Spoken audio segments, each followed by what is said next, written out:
ओम शांति। आज का अव्यक्त मुरली का तारीख है 30 मई 1971 का मुरली। बाप की आज्ञा और प्रतिज्ञा। बाप दादा आज्ञा भी करते हैं और प्रतिज्ञा भी करते हैं। ऐसे कौन से महावाक्य है जिसमें आज्ञा भी आ जाए और प्रतिज्ञा भी आ जाए? ऐसे महावाक्य याद आते हैं जिनमें आज्ञा और प्रतिज्ञा दोनों आ जाए। ऐसे बहुत महावाक्य है, लंबी लिस्ट है इनकी। लेकिन टेम्पटेशन के महावाक्य है कि एक कदम आप उठाओ तो 1000 कदम बाप दादा आगे आएंगे, न कि 10 कदम। इन महावाक्यों में आज्ञा भी है कि एक कदम आगे बढ़ाओ और फिर प्रतिज्ञा भी है कि 1000 कदम बाप दादा भी आगे बढ़ेंगे। ऐसे उमंग उत्साह दिलाने वाले महावाक्य सदैव स्मृति में रहने चाहिए।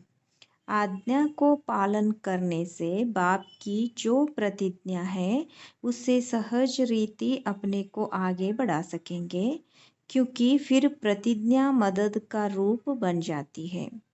एक अपनी हिम्मत, दूसरी मदद, जब दोनों मिल जाते हैं तो सहज हो जाता है। इसलिए ऐसे ऐसे महावाक्य सदैव स्मृति में रहने चाहिए।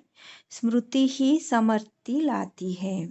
जैसे राजपूत होते हैं, वह जब युद्ध के मैदान में जाते हैं तो भले कैसे भी कमज़ोर हो, उनको अपने कुल की स्मृति दिलाते हैं। राजपूत ऐसे ऐसे होते हैं, ऐसे होकर गए हैं, ऐसे ऐसे करके गए हैं, ऐसे कुल के तुम हो।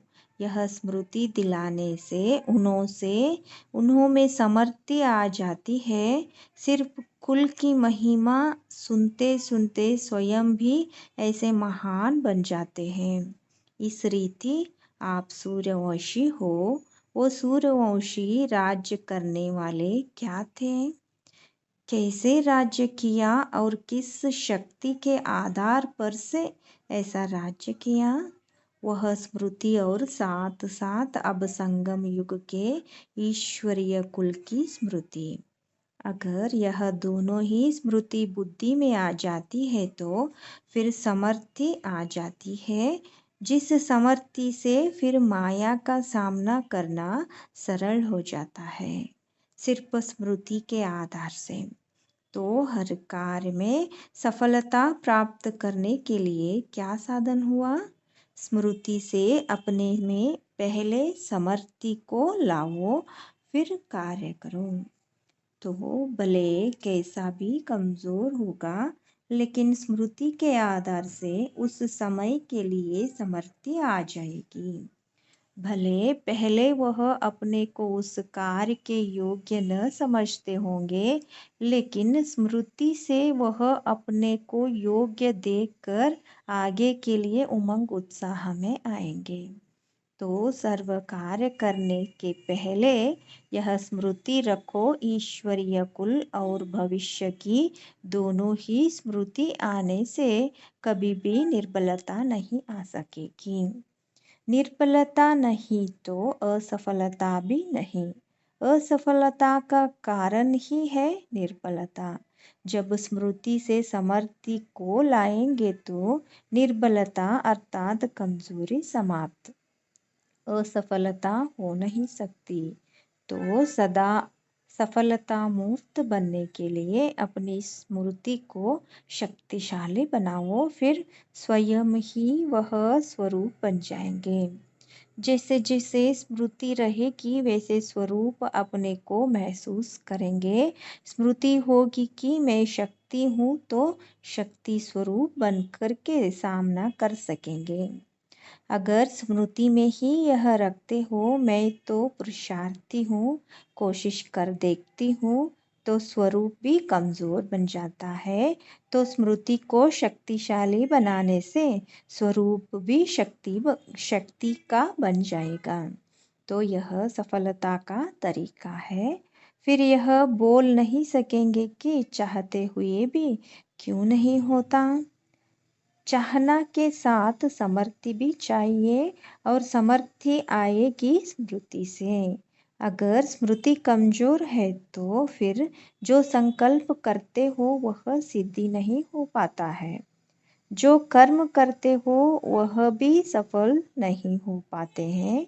तो स्मृति रखना मुश्किल है व सहज है।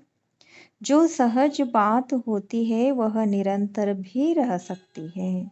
स्मृति भले निरंतर रहती भी है, लेकिन एक होती है साधारण स्मृति, दूसरी होती है पावरफुल स्मृति। साधारण स्मृति में तो स्मृति रहती है, लेकिन पावरफुल स्मृति रहनी चाहिए। जैसे कोई जज होते हैं तो उनको सारा दिन अपने जज पने की स्मृति तो रहती है, लेकिन जिस समय खास कुर्सी पर बैठता है तो उस समय वह सारे दिन की स्मृति से पावरफुल स्मृति होती है। तो ड्यूटी अर्थात कर्तव्य पर रहने से पावरफुल स्मृति रहती है और वैसे साधारण स्मृति रहती है। तो आप भी साधारण स्मृति में तो रहते हो, लेकिन पावरफुल स्मृति जिसमें बिल्कुल वह स्वरूप बन जाए और स्वरूप की सिद्धि सफलता मिले, वह कितना समय रहती है, इसकी प्रैक्टिस कर रहे हो ना। निरंतर समझो कि हम ईश्वरीय सर्विस पर है, भले कर्मना सर्विस भी कर रहे हो, फिर भी समझो मैं ईश्वरीय सर्विस पर हूँ। भले भोजन बनाते हो वह है तो स्थूल कार्य, लेकिन भोजन में ईश्वरीय संस्कार भरना, भोजन को पावरफुल बनाना, वह तो ईश्वरीय सर्विस हुई ना। जैसा अन्न वैसा मन कहा जाता है। तो भोजन बनाते समय ईश्वरीय स्वरूप होगा, तब उस अन्न का असर मन पर होगा। तो भोजन बनाने का स्थूल कार्य करते भी ईश्वरीय सर्विस पर होना। आप लिखते भी हो ऑन गॉडली सर्विस ओनली, तो उसका भावार्थ क्या हुआ? हम ईश्वरीय संतान सिर्फ और सदैव इसी सर्विस के लिए ही है। भल उसका स्वरूप स्थूल सर्विस का है, लेकिन उसमें भी सदैव ईश्वरीय सर्विस में हूँ। जब तक यह ईश्वरीय जन्म है, तब तक हर सेकंड, हर संकल्प, हर कार्य ईश्वरीय सर्विस है। वह लोग थोड़े टाइम के लिए कुर्सी पर बैठ अपनी सर्विस करते हैं। आप लोगों के लिए यह नहीं है। सदैव अपने सर्विस के स्थान पर कहाँ भी हो तो स्मृति वह रहनी चाहिए। फिर कमजोरी आ नहीं सकती। जब अपनी सर्विस की सीट को छोड़ देते हो तो सीट को छोड़ने से स्थिति भी सेट नहीं हो पाती। सीट नहीं छोड़नी चाहिए। कुर्सी पर बैठने से नशा होता है ना। अगर सदैव अपने मर्तबे की कुर्सी पर बैठो तो नशा नहीं रहेगा। कुर्सी व मर्तबे को छोड़ते क्यों हो? थक जाते हो। जैसे आप लोगों ने राजा की चित्र दिखाया है। पहले 2 ताज वाले थे, फिर रावण पीछे से उसका ताज उतार रहा है। ऐसे अब भी होता है क्या? माया पीछे से ही मर्तबे से उतार देती है क्या? अब तो माया विदाई लेने के लिए, सत्कार करने के लिए आएगी। उस रूप से अभी नहीं आनी चाहिए, अब तो विदा लेगी। जैसे आप लोग ड्रामा दिखाते हो, कलयुग विदाई लेकर जा रहा है, तो वह प्रैक्टिकल में आप सभी के पास माया विदाई लेने आती, न कि वार करने के लिए। अभी माया के वार से तो सभी निकल चुके हैं ना। अगर अभी भी माया का वार होता रहेगा तो फिर अपना अतीन्द्रिय सुख का अनुभव कब करेंगे? वह तो अभी करना है ना। राज्य भाग्य का तो भविष्य में अनुभव करेंगे, लेकिन अतीन्द्रिय सुख का अनुभव तो अभी करना है ना। माया के वार होने से यह अनुभव नहीं कर पाते। बाप के बच्चे बनकर वर्तमान अतीन्द्रिय सुख का पूरा अनुभव प्राप्त न किया तो क्या किया? बच्चा अर्थात वर्षा का अधिकारी। तो सदैव यह सोचो कि संगम युग का श्रेष्ठ वर्षा अतीन्द्रिय सुख सदा काल प्राप्त रहा। अगर अल्पकाल के लिए प्राप्त किया तो बाकी फर्क क्या रहा? सदा काल की प्राप्ति के लिए ही तो बाप के बच्चे बने। फिर भी अल्पकाल का अनुभव क्यों? अटूट अटल अनुभव होना चाहिए, तब ही अटल अखंड स्वराज्य प्राप्त करेंगे। तो अटूट रहता है, वह बीच बीच में टूटता है। टूटी हुई चीज फिर जुड़ी हुई हो और कोई बिल्कुल अटूट चीज है तो दोनों से क्या अच्छा लगेगा? अटूट चीज अच्छी लगेगी ना। तो यह अतीन्द्रिय सुख भी अटूट होना चाहिए, तब समझो कि बाप के वर्षे के अधिकारी बनेंगे। अगर अटूट अटल नहीं तो क्या समझना चाहिए? वर्षा के अधिकारी नहीं बने हैं, लेकिन थोड़ा बहुत दान पुण्य की रीति से प्राप्त कर लिया है, जो कभी कभी प्राप्त हो जाता है। वर्षा सदैव अपनी प्राप्ति होती है, दान पुण्य तो कभी कभी की प्राप्ति होती है। वारिस हो तो वारिस की निशानी है। अतीन्द्रिय सुख के वर्षे के अधिकारी वारिस को बाप सभी कुछ विल करता है। जो वारिस नहीं होंगे उनको थोड़ा बहुत देकर खुश करेंगे। बाप तो पूरा विल कर रहे हैं। जिनका बाप के विल पर पूरा अधिकार होगा, उनकी निशानी क्या दिखाई देगी? वह विल पावर वाले होंगे। उनका एक एक संकल्प विल पावर वाला होगा। अगर विल पावर है तो असफलता कभी नहीं होगी। पूरे विल के अधिकारी नहीं बने हैं, तब विल पावर नहीं आती है। बाप की प्रॉपर्टी व प्रॉस्पेरिटी को अपनी प्रॉपर्टी बनाना, इसमें बहुत विशाल बुद्धि चाहिए। बाप की प्रॉपर्टी को अपनी प्रॉपर्टी कैसे बनाएंगे?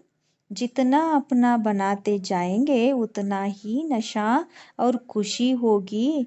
तो बाप की प्रॉपर्टी को अपनी प्रॉपर्टी बनाने का साधन कौन सा है? वह बाप की प्रॉपर्टी बाप की ही रहने दे। कोई ने अपना विचार बताया। जिनकी दिल सच्ची थी उन पर साहेब राजी हुआ, तब तो प्रॉपर्टी दी। प्रॉपर्टी तो दे दी, अब उनको सिर्फ अपना बनाने की बात है। सर्विस व दान भी तब कर सकेंगे जब प्रॉपर्टी को अपना बनाया होगा। जितना प्रॉपर्टी होगी उतना नशे से दान कर सकेंगे व दूसरे की सर्विस कर सकेंगे। लेकिन बात है पहले अपना कैसे बनाए? अपना बन गया फिर दूसरे को देने से बढ़ता जाता है, यह हुई पीछे की बात। लेकिन पहले अपना कैसे बनाएंगे? जितना जितना जो खजाना मिलता है उसके ऊपर मनन करने से अंदर समाता है। जो मनन करने वाले होंगे उनके बोलने में भी विल पावर होगी। किसके बोलने में शक्ति का अनुभव होता है? क्यों? सुनते तो सभी इकट्ठे हैं, प्रॉपर्टी तो सभी को एक जैसे एक ही समय इकट्ठी मिलती है। जो मनन करने उस दी हुई प्रॉपर्टी को अपना बनाते हैं, उसको क्या होता है? कहावत है ना, अपनी घोट तो नशा चढ़े। अभी सिर्फ रिपीट करने का अभ्यास है, मनन करने का अभ्यास कम है। जितना जितना मनन करेंगे अर्थात प्रॉपर्टी को अपना बनाएंगे तो नशा होगा। उस नशे से किसको भी सुनाएंगे तो उनको भी नशा रहेगा। नहीं तो नशा नहीं चढ़ता है। सिर्फ भक्त बन महिमा कर लेते हैं, नशा नहीं चढ़ता है। तो मनन करने का अभ्यास अपने में डालते जाओ। फिर सदैव ऐसे नजर आएंगे जैसे अपनी मस्ती में मस्त रहने वाले हैं। फिर इस दुनिया की कोई भी चीज उलझन आपको आकर्षण नहीं करेंगी, क्योंकि आप अपने मनन की मस्ती में मस्त हो। जिस दिन मनन में मस्त होंगे उस दिन माया भी सामना नहीं करेंगी, क्योंकि आप बिजी हो ना। अगर कोई बिजी होता है तो दूसरा अगर आएगा भी तो लौट जाएगा। जैसे वह लोग अंडरग्राउंड चले जाते हैं ना, आप भी मनन करने से अंदर अर्थात अंडरग्राउंड चले जाते हो। अंडरग्राउंड रहने से बाहर के बाम्स आदि का असर नहीं होता है। इसी रीति से मनन में रहने से, अंतर्मुखी रहने से बाहर मुखता की बातें डिस्टर्ब नहीं करेगी।